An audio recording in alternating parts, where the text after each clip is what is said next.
Okay. I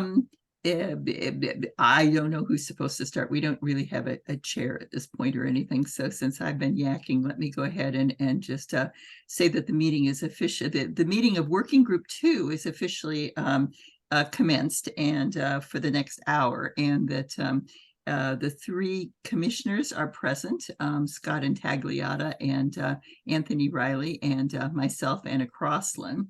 That Eddie Roth is here representing the City of St. Louis Legal Department, and Christine Ingracia will join us shortly. We have two guests with us today, Ben Borgmeyer and Gary Stoff. And Christine Ingracia invited these two individuals to us because our articles actually cover incorporation, elections, Board of Aldermen, and taxes, right?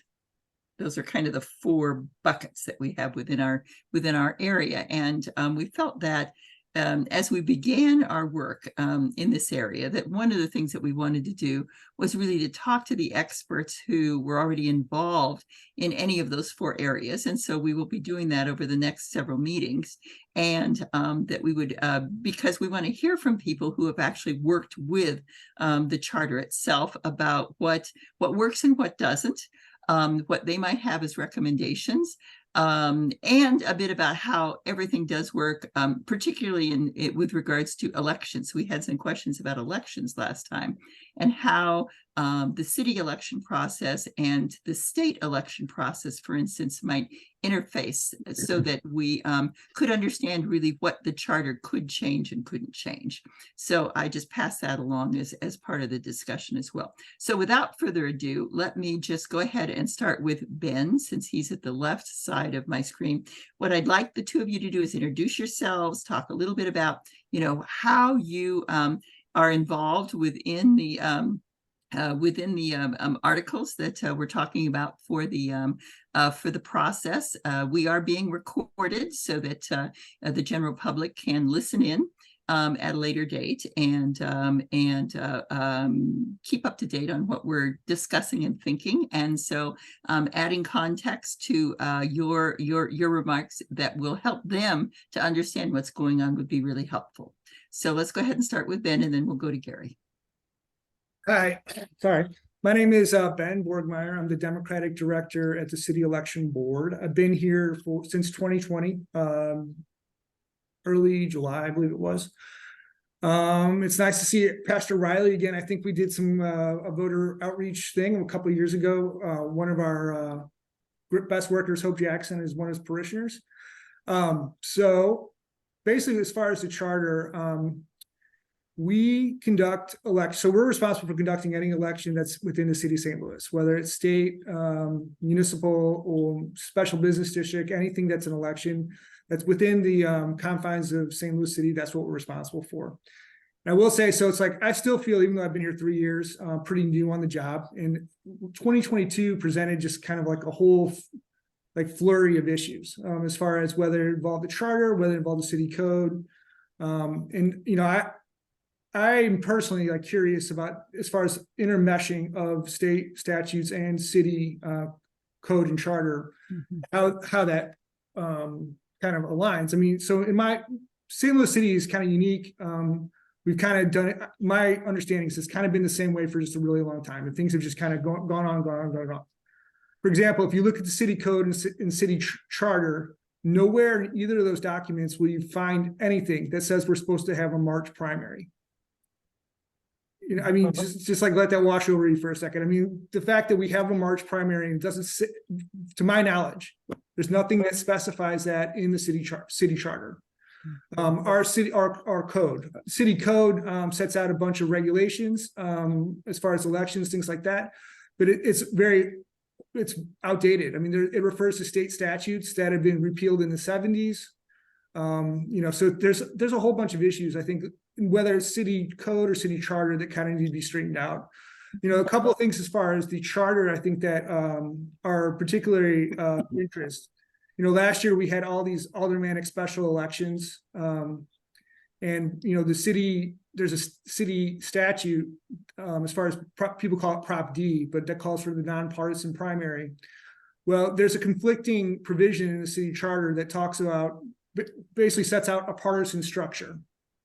And, you know, as far that I think needs to be clarified. If we are truly nonpartisan, as far as how we conduct municipal elections, you know, maybe that's enshrined in the charter, or maybe there's clarification of the provision that's already there. But I do think just a lot of work, whether it's the charter or the city code, needs to be done. Great, thank you. Maybe we'll ask Gary to make some remarks and then we can go ahead and ask questions. Oh, here's Christine. Welcome, Christine. We just heard a few remarks from Ben, and we're going to hear from Gary now, and then we'll go ahead and ask questions and have a conversation here. Gary? Okay, so I'm Gary Stoff. I'm the Republican Director of Elections. I've been here, 22 years. And even though Ben professes to be a 3-year veteran, which he is, he has provided great insight and has lived through a pretty demanding time last year. So he by no means is a rookie. Plus he has great insight. He's got a fine legal mind. And so he's been able to pick up on things as a city with respect to elections. We've been doing things for a long time, I think in part because that's the way we do it. And so things like having a March primary municipal election followed 4 weeks later by the general election really creates an interesting challenge, because under state law, there's supposed to be a 6-week period for absentee voting. Well, when you have one election 4 weeks before the other election, you can't begin to have absentee voting until you know who won in the primary. So things like that, where I think as time has gone by, times change, practices change, but it doesn't necessarily mesh with what the charter might actually say or what the municipal code might actually say. So what you're doing as a commission, certainly from an election standpoint, will be very valuable going forward. So we're happy to contribute to that effort in any way we can. Great. Well, we were given a certain set of filters to look at the various charter articles, and one is opportunities for improvement, opportunities for innovation, and then ongoing assessment and evaluation. And we have a number of questions pulled from the articles for you. And then we're also would like you gents to, after this conversation, go back and review the articles if you can, and particularly pertaining to elections and recall of public officials, and see if there's items that you think could be improved, innovated, and changed. Okay. Sure. But the first one that we were thinking about is if you were to move general and primary elections from March and April to, for lack of a better term, presidential election years, or like a 2022 and a 2024. So you'd have a presidential election and then the every 2-year federal election. Do you think that would increase turnout and participation for city elections? And would there be a cost savings as well? Well, certainly if you moved the municipal elections from the spring of an odd-numbered year, if you matched it up with any other election like August, November, if you eliminate an election, you generate a considerable cost savings, because a citywide election can run upwards of $250,000, $300,000. And so any time you have a chance to combine, you would certainly save dollars. And I would think that if you combined it with an election that generally produces a large voter turnout, you would likely have more people coming out to vote. I mean, that's municipal election voter turnout traditionally has not been strong. With the advent of the new voting system, I think that will likely improve things just because you have, you start with any number of candidates and then you work down to two and you have those in the general. So I think that would increase interest. But if it were combined with, say, in August, November, where traditionally there's a large voter turnout, you likely would have more people voting in the municipal as well. Ben, what do you think? I mean, you definitely would have a larger turnout. And actually on the state level, there's been bills the last couple of years that have talked about doing that. One got pretty far in 2022, as far as it was part of the omnibus bill that almost passed. But what the big concern there and what the debate was is that they would say ballot fatigue, because what would happen is, so say you have an August, and then when you have presidential year, November's, they're usually pretty long ballots, and they'll have the judge every judge will also be on that ballot as well. And sometimes you see that by the time they get to the judges, sometimes they just won't vote those races. They'll get to the end and just be like, I don't know who these people are. They'll be done. I think it's something definitely to consider. I mean, you definitely would get a larger turnout for sure. Kansas City, for example, Kansas City does an April primary. They do a June general for their municipal elections. Definitely something to consider other than the March, April, thing we have going on now would definitely be worth considering. I was thinking just the other day about odd years. Odd year, August, November municipal elections. You typically do have some issues in the odd years. Like this year, we had no November, except for small business districts. But if there would be a way to address ballot fatigue, I definitely think it makes sense as far as an idea. The cost savings would be significant, and you would get more participation.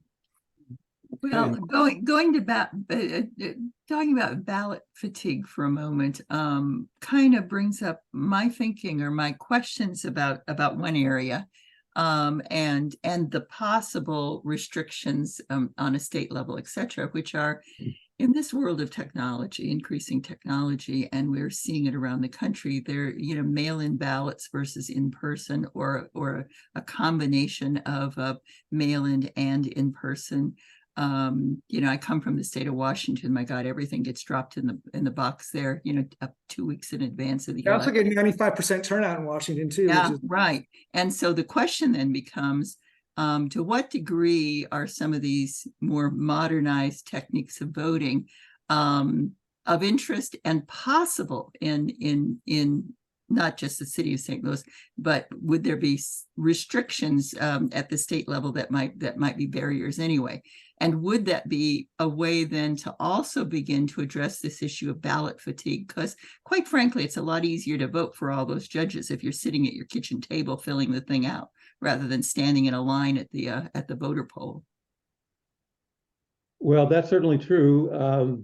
I would say where the judicial ballot is concerned, even if somebody had the ballot at their house, there's certainly a possibility that more people would vote. But so many people know little or nothing about the judges, unless you're a practicing attorney or have a lot of litigation. Now, the Missouri Bar Association does conduct a survey of attorneys, and they put out information in terms of do the attorneys who are surveyed recommend retention of a judge?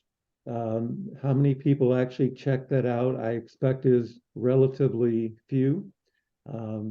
Going to a mail-in ballot would certainly be attractive, I think, to a lot of people. I suspect it would not be attractive in Jefferson City at this time, just because we're a heavily Republican state.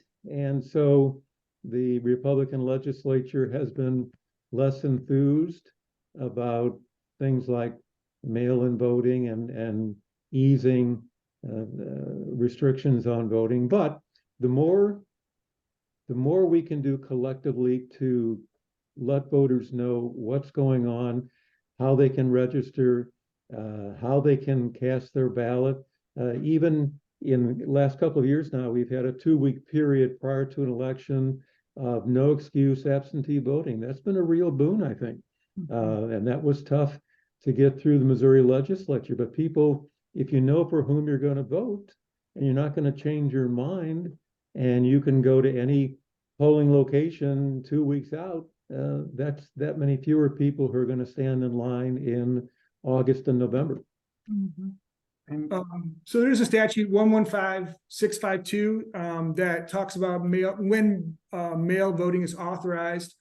And what it says is that you can have a vote by mail election if the entity calling the election would authorize the vote by mail. And then the election authority conducting the election would have to also agree with it too. So it'd be like a two-party thing. They would have to call for it. We would have to agree to it. The second thing about it says which elections you could specifically do by mail. So it says the election authority responsible for the election authorizes. So that's one. The election is nonpartisan, which in St. Louis now, that's true. The municipal elections are nonpartisan. The election is not one in which a candidate is elected, retained, or recalled. Okay, so that would be a problem for, say, the April ballot, because then the officials are elected. So it's saying you cannot do it for ones where they're elected. I would say, though, that does not preclude the primary. So you could possibly do a primary by mail. And then it says, finally, the election is an issue at which all qualified voters of one political subdivision are the only voters eligible to vote. So the big hang up there would be 4, when it says the election is not one in which a candidate is elected. So there is a conflicting state statute with doing that on a, the general election issue. I would say, though, it would be of interest in elections where they are not, where there's not a candidate being elected.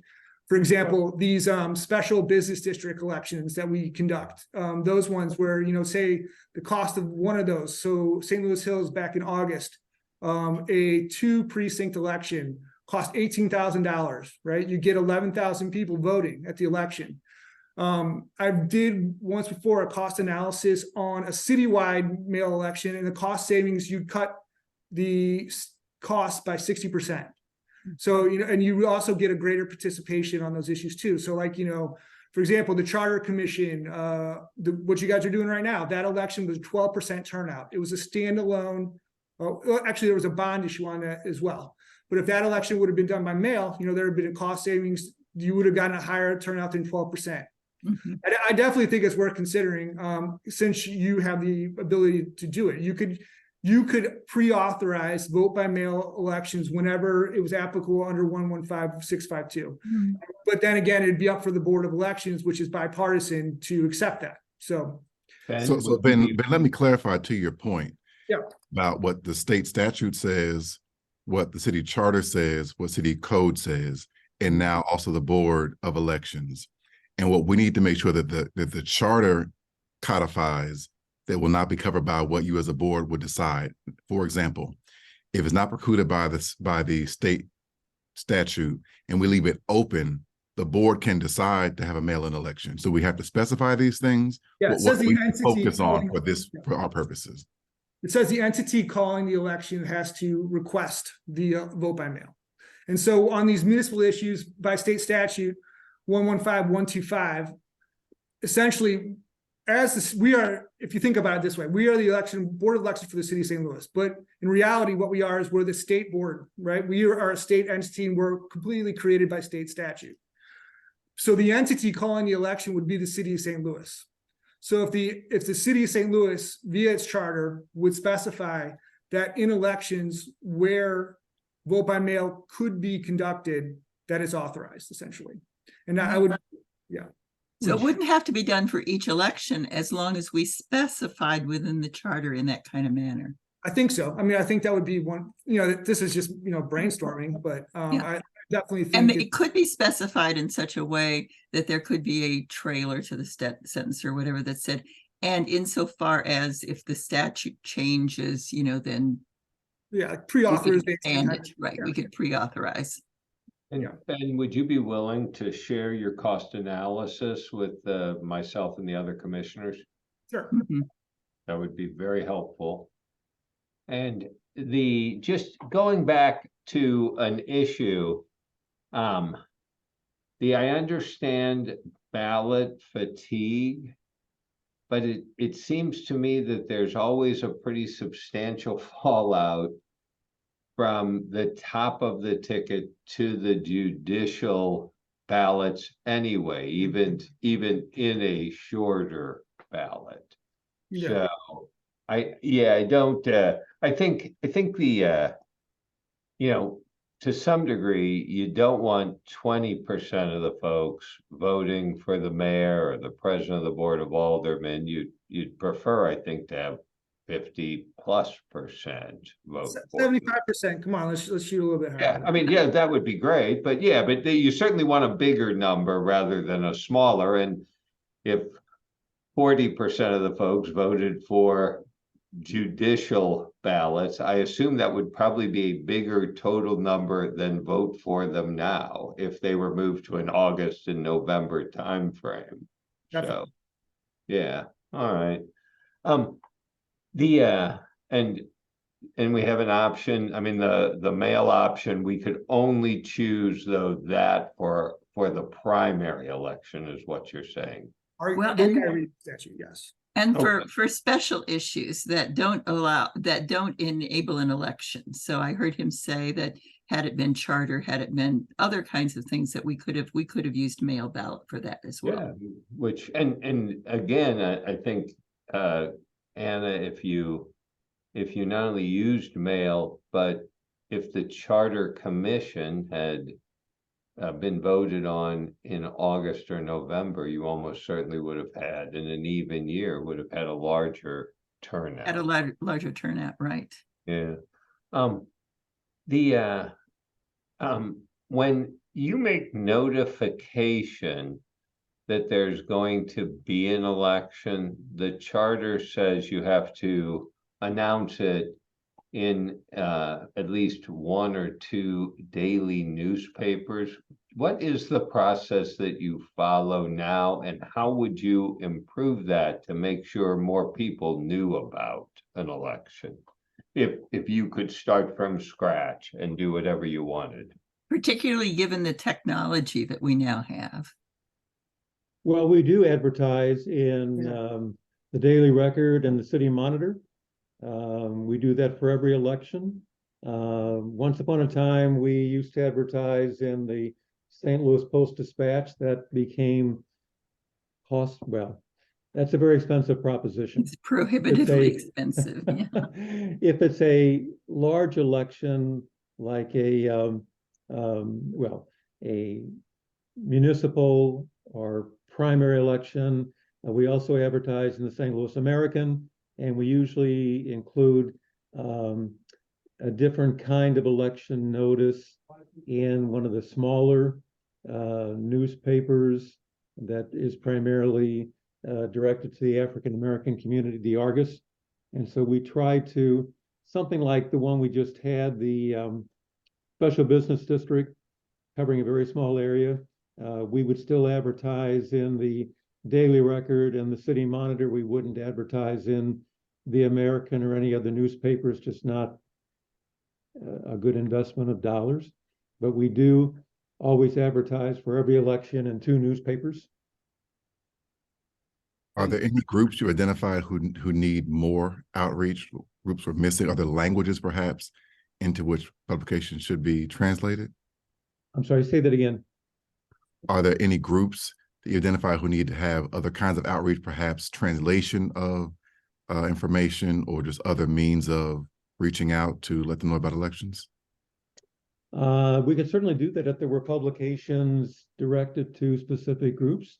We certainly post the ballot and notice about an election on our website, on the city's website. We try and use social media. We encourage elected officials to share the information with their particular platforms. And so the more we can get the word out, that's certainly an advantage, yes. Is there a strategy that has to do with verbal communication as well? Either radio or television, etc. My sense is, I'm sorry to say, that fewer and fewer people are reading, particularly publications these days, and wonder if we have to rethink how we are trying to transmit this information, because we're not necessarily reaching particularly not just low-income individuals, but younger audiences who are getting their news differently now. Definitely. I mean, it's something we do think about. I don't know, I'm not familiar with this format, but can I share chat stuff in here? Sure. Okay. Like Snapchat, you're saying, or something? No, like I just put something in the chat. Oh, something in the chat. I see. Okay. So this is something like, it's a survey that a couple months ago, I put it out there, trying to get out. I personally am not that good at social media. I don't, whatever, not the best. But this is a survey that I developed to try to figure out how people get their information. And this is probably outside the scope of, the charter discussion, but because also on top of what you guys are talking about, there's a state statute that basically mirrors what Mr. Intagliata said about as far as notice and how the charter provides for it. But as election board, and particularly now that there is time between now and next August, I do want to understand like how people get information and what sources from. So like you're saying, I've heard say advertising on radio or how to reach particular demographics is something that I'm interested in and we're working on. I've talked to the public schools about trying to get, say, like a youth communications intern, someone that could help us with messaging younger people. I've also been looking for over a year, someone to not volunteer, but be a paid intern as a communication person for us, with the basically expressed goals of trying to identify demographics to communicate to, and then designing strategies to communicate to them. So, Okay. Pastor Riley talking about different languages, I just driving down Cherokee the other day. Is Cherokee just a commercial center, or is there also a population of Latinos that live in this area too that maybe need a different kind of messaging than other parts? So yeah, I think the key there, before you start translating a lot of stuff, is really to look at the demographics, the numbers crunchers at St. Louis University, Ness Sandoval and his crew, who've got some really good data on who's living in the city right now. And therefore who your registered voters might be, which populations, and he's got some stuff on what's happening in terms of population trends that I think will be really useful for you, but also that address this question of non-native English speakers. And so that's where I would suggest you go before you do too much work in that area. Sure. It's Onesimo Sandoval. He's a professor there. Okay, thank you. Okay. Well, okay, so Scott, did you have another question on your list? Because we're already halfway through our time period. Yeah, just a couple more. Big one is we'd be very interested to hear if you have ideas on how we could make it easier for people to register to vote in St. Louis City. Mm-hmm. And to what degree is that already being addressed within the charter? Is there a process that's outlined in the charter right now? I can't remember. I don't think so. Section 9. I don't think the charter addresses it. Yeah. So it will be interesting to know this, but it isn't something.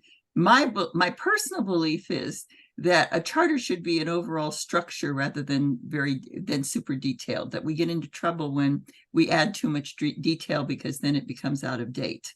So interfacing, the whole question of more registration and that interfacing with the charter may have some relationship, if you want to call it that. But right now, the issue of making it easier for them to register is not necessarily part of the charter.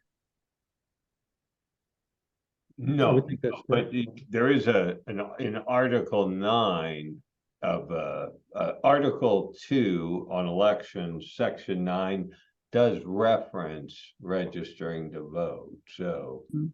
it, if we thought that was an area that we could improve, it, Mhm. would probably be worth it. Mhm. The other thing, do you think that changing the percentage required to pass items makes a difference?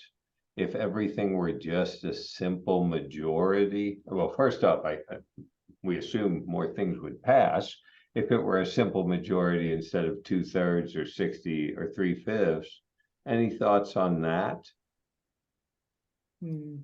Well, and to what degree does the state require that we have those percentages? And so there isn't something we could necessarily do even if we wanted to.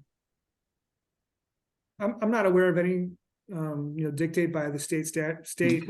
There actually might be. Yeah, There is in the Constitution, I'm pretty sure, Ben. You're probably right. It depends on, so like for a bond issue, Yeah. depending upon when it appears on the ballot, the state constitution would require 60% or 2/3. Things like recall, I don't think the state has any statute or really interest in that. That's either a charter or a code provision. Mm-hmm. Mm. So, well, and when the Constitution was looked at on this issue for charter issues, it was initially a simple majority, and then later it was amended to say for cities, charter issues require a 3/5 majority. So, and probably would be worth seeing what the historical context of that was, because it may not have been in the best interest of perhaps more democracy and more voter participation, but the because this effort only won, only passed by 30 votes or so, I believe. So, Close. yeah. And then when you when you get a recall election of a elected official, you need a 20% signature. You need 20% of the signatures of the registered voters in that ward or jurisdiction. I guess it could be citywide as well. The would requiring 10%, a lower amount by definition, make it easier to put a recall on the ballot? I would think so. Okay. I mean, 10% versus 20%, that's a much Just easier. it's a question of whether, whether we want more frequent recalls, which is what might result from it, or, whether we think that has value or not. Well, and do you have a sense of how many recalls, Gary, have taken place over the last 20 years? I don't, I would say a handful. Mhm. I mean, we could easily check that. It seems to me not too long ago, well, several years anyway, there was some interest in changing that threshold, and the Board of Aldermen composition at that time was pretty strongly opposed to that, as I recall. Mhm. Well, I guess in measure, sort of self-preservation. I mean, I'm not being critical of that. Yeah, If no. the threshold is 10%, that's a much easier threshold to hit than 20%. So it depends on, I guess, well, it's an easier threshold to hit. Great. Well, with some of these wards now, if there's 14 wards and less than 300,000 people, we're talking we're talking 20,000 people, and how many of those would really be registered voters? When we start talking 10%, are we talking a really small group, a small cluster of people at that point that could demand a recall? And is that really, I'm not saying positive or negative, but the outcome of that might be more frequent recalls, because you might have an affinity group or a group there that is just large enough for whatever that cluster might be, that that could regularly at that point, demand recalls. Mhm. True. I mean, the Well- population of the city, and then when you look at how many, well, Ben and Gary, you can tell us this, how many registered voters do we have in the city of St. Louis right now? Approximately, Ben, help me out, 2,000, Yeah, it's 192,000? about, usually hovers around 196,000, so about 200,000 is what I say. And then as far as per ward, it's about 14,000 per ward is what it boils down to. Some wards have more, some wards have a few less, but the 14,000 per ward. 14,000 voters per ward. Yeah. So you're talking at 10%, 1,400 versus 2,800. Right. Is that what does the charter say on that exactly? It's 20% of the registered, for a recall, it's 20% of the registered voters, either as of the last mayoral election. Mhm. So either 20% of the voters in a ward, well, if it's a ward aldermanic recall, if it's a city official, then it would be 20% of the registered voters in the city of St. Louis as of the last mayoral election. Yeah. So, I mean, in some of the wards, like, as far as what the rolls say, as far as, I can't remember how many there's, as far as vacancy and how that's affected rolls, because when we do canvas, what happens, we send canvas out. If the canvas comes back to us as no longer there, right? So it's like you haven't voted in two elections in a row, canvas comes back to us. That's when they're subject to be eligible to be deleted. So that requires like faith in the mail, that as far as when you send it out. So it's like there's kind of a disconnect there between how many actual registered voters are in the ward, and if that's the basis for determining whether someone's is recalled or not. That number is, I think, very fluid. So Well, I was going to say fluid, and also help me with the number. I'm confused because I thought the last census said that the city's population had dropped to under 300,000 people. And so I think I just heard you say that we had 200,000 registered voters in the city of St. Louis. Yeah. And so you're saying that 2/3 of the residents of the city of St. Louis are of voter age and are registered to vote. And does that mean we have that few kids left in the city of St. Louis at this point? That's the first thing that pops out, because we're only talking 33% that are not registered. But that assumes that 100% of the people, the other 2/3 are registered at that point? no, I think it's a very interesting point. I mean, I have sitting behind me here a map I found in our archives that is from 1975 that shows our population at, I believe it was 500,000 at the time, and it has 500,000. Then written right below it is 216,000 registered voters. So 50%, yeah. Right. So that doesn't track at all, like with what we have today. Yeah, so I don't understand how we can have 2/3 registered out of the population, especially if you say that it used to be 50%. Yeah, no, it's something we're working on here to try to figure out a better, maybe, I don't know. We're working on that as well. Yeah.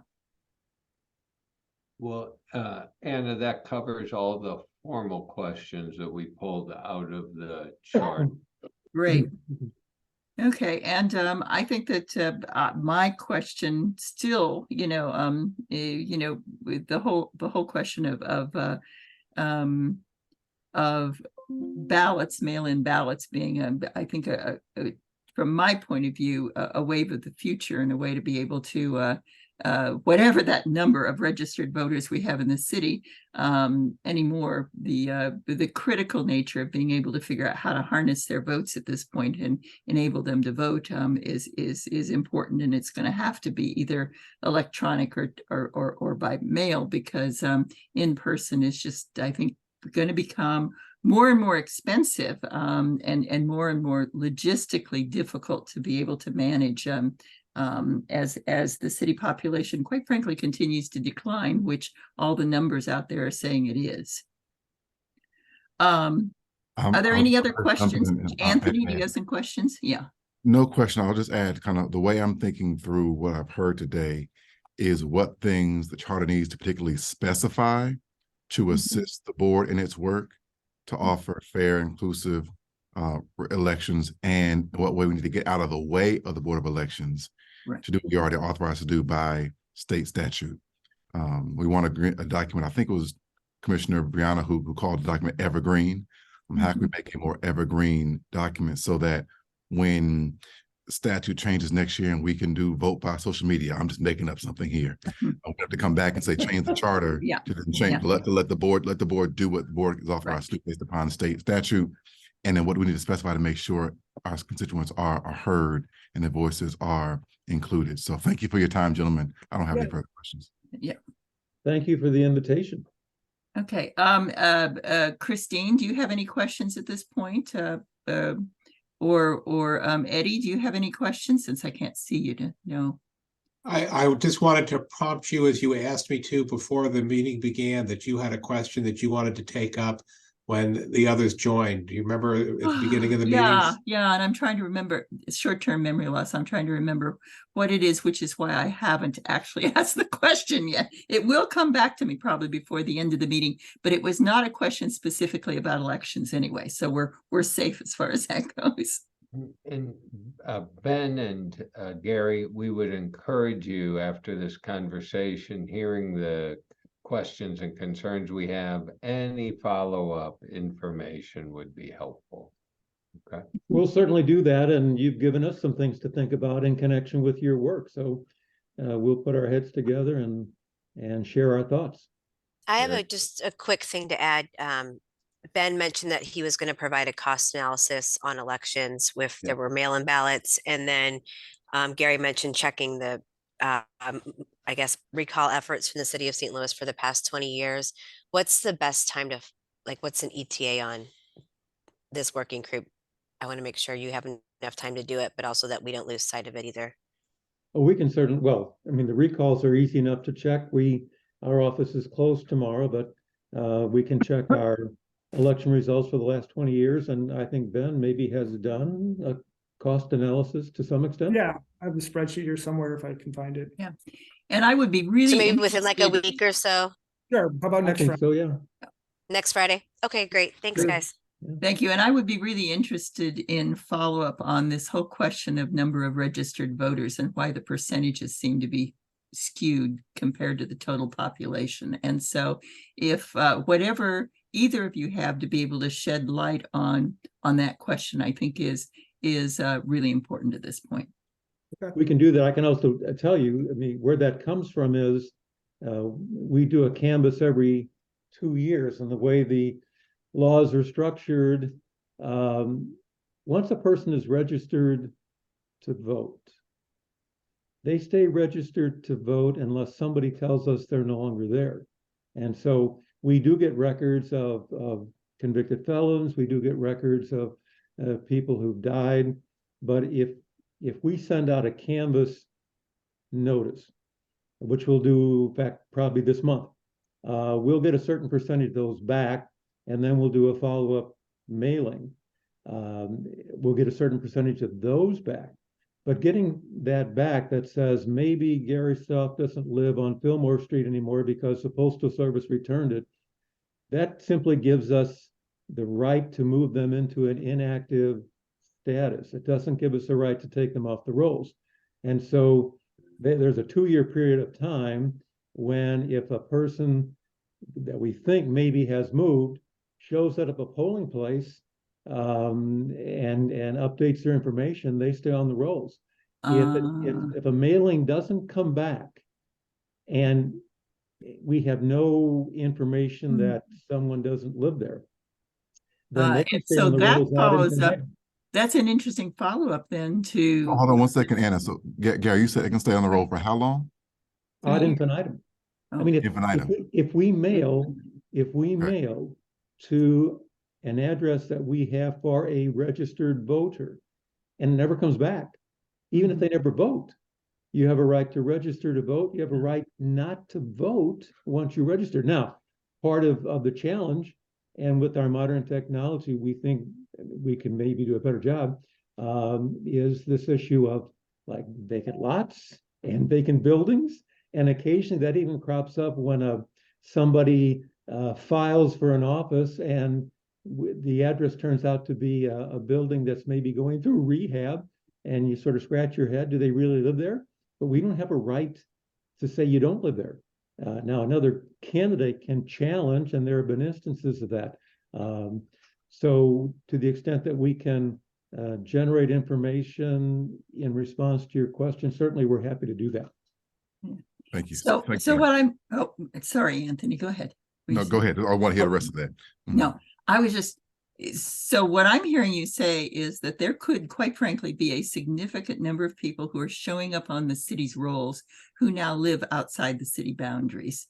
And you have no way to be able to document that if the information is going out to their household and is not coming back at that point. That's And they may partially not, true. they Now, may no longer be voting even in the city, but they're showing up on that list that. potentially. Now, if someone moves and registered, for example, someone In the moves from the county, city of St. right. Louis County, and if they register to vote in St. Louis County, then we'll get information about that. Or if they register to vote in St. Charles County or Franklin County or move to Kansas City. But if they move, well, if they move somewhere and don't register somewhere else, we have no way of tracking it unless someone notifies us or gives us a heads up, or if they voted themselves. If they're moving out of, I don't know, moving out of town and say, take me off the rolls, then we of course do that. But if they move to Pittsburgh, will you get information from other states? No. See, that's, so if, given the number of students that we might have, for instance, at St. Louis University, at places like that, if they've registered to vote here in the city of St. Louis, and then they go back to whence they came, for instance, you might not get that information then, right? That's correct. Okay.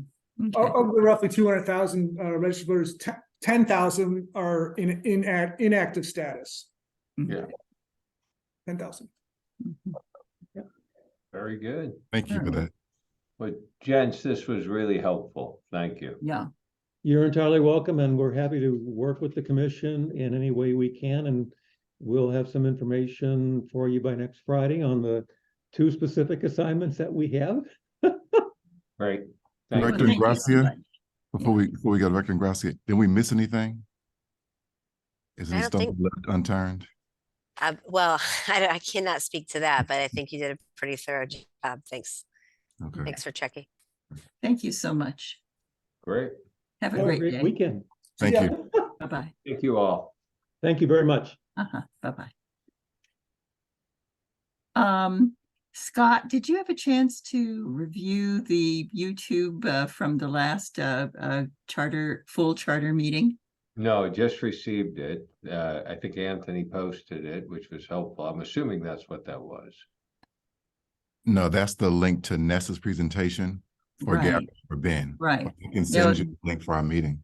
Yeah, No. the link for the meeting should be on the city site. How did it And go? I think Eddie was not at the meeting either. Eddie, did you have a chance to review the last meeting? Yes, I did. Okay, so you had a chance to listen to it. Well, Scott, I think Anthony and I, in the 10 minutes we have left here, maybe we want to quickly update you on a couple of issues that came up at the meeting itself, so that you can, and then urge you to actually listen to the whole thing, because there was quite a bit that occurred at the meeting itself. And the key to it was that the commissioners, the chair of the commission was unable to be present, and the vice chair was also unable to be present. And so the meeting was actually convened by our parliamentarian who conducted the meeting on behalf of the commissioners, and there was a quorum there. But the gist of the session was that the commissioners, the 7 commissioners, the 6 commissioners, I guess the 6 commissioners that were there, it was a quorum, reaffirmed that we want to be actively involved in the decision-making and planning of the commission itself. While we appreciate the work that the chair has been doing so far in terms of development of a variety of different kinds of tools and planning, etc., and conducting of meetings and gathering of information outside of the commission hearings, etc., that we wanted to reaffirm that that as a commission, we felt that we wanted to be engaged in all of these kinds of activities rather than having them done on our behalf by people instead. And is that correct, Anthony? Is that probably and please add anything to that that I might have neglected in terms of what I said. No, yes, I would just add that we received a lot of documentation in terms of processes, committees, or rather work groups, how they were set up. And although it was in a report by our chair, we didn't spend time kind of going over how the report was created and why. And so we need to go back to our September meeting when we received the report and then ask those critical questions as to how it came about, which we did not do at that point in time. Yeah. And so there's a desire on the part of the board, including Brianna Bobo, who was the one officer who was present at the meeting, to have discussions about how things were actually developed. And for instance, my question was, well, who had actually assigned individuals to the different working groups? What was the rationale behind assignment to the working groups, and the subject areas themselves? Well, the clustering made sense in terms of what the 3 groups were. Who had decided which of us would be in which working groups covering which clusters? One of the reasons I had concern about that was because there was a reference in one of the documents that our chair had distributed to the development of an executive committee of 4 individuals, the 3 officers plus the parliamentarian, who then was going to be conducting business for the organization. And I was somewhat concerned because the 3 officers were all placed on the same working group, and therefore the other 2 working groups, there would not be anybody within the executive committee structure that would be privy on an ongoing basis to what was happening within the working groups. So I had a question about, well, how had we, who had assigned them the way they did and put all the officers in the same working group, and what the rationale was to doing that. And so questions like that came up, and you will see as you review it that we did reaffirm that we wanted to be engaged, particularly since there are only 9 of us, that the idea of a 4-person executive committee, when there's only 9 people in the commission, surely we could all get together to act when necessary on the business of the commission, in addition to the amendments and actual processes involved in the revision of the commission of the charter itself. And so is that how that was left? Just reaffirming, or do we have to vote on it, or? Christine, could you refresh my memory in terms of, we did take a vote on something, and I'm trying to remember what it was right now. It's my understanding that there's going to be further discussion. There was one piece voted on. I'm completely blanking on it, but there was a piece voted on, but even that was going to have further discussion. It had to do with the community engagement piece. Right. Reestablishing Reestablishing the forum. Right. Mhm. And what we did agree was we were going to add all of these items to the agenda for the December meeting, because we wanted to have the full commission there to discuss these issues and to vote on something. So this was an opportunity to discuss them and kind of lay them out, but then the actual, any decision-making associated with it was going to occur at the December meeting. Is that correct, Christine, Anthony? Great. That was my understanding, yes. Yeah. Right. I will make a point of watching that over the weekend. Sounds like lively Great. viewing. And I'm assuming, I'm not taking it personally. I'm just assuming that this is a long, nice way to say you guys really are aggravated that you got stuck on a work group with me. No, that you're in East Asia and we're here. Yeah, we wanted to be in East Asia. We were unhappy that you were off gallivanting around the world and we were having That's to the work, issue. right? Do you mind if I ping you all on something too? I've had a decent reception from alderpersons so far about joining the working group to come talk. And I think we had talked about the possibility of doing a few per session, but I wanted to see how much time you thought you needed. I don't want to, cram 4 people into 1 hour and give you 15 Yeah. minutes with each person. And if you were comfortable with me, so I wanted you all to decide how long you would like me to schedule each person for, and then also if we wanted to push out and add additional dates. I gave November 22nd and then the meetings in December as options for elected officials, and I could add probably another date or two. But I also didn't want other work that we might need to be doing to And be falling by the wayside.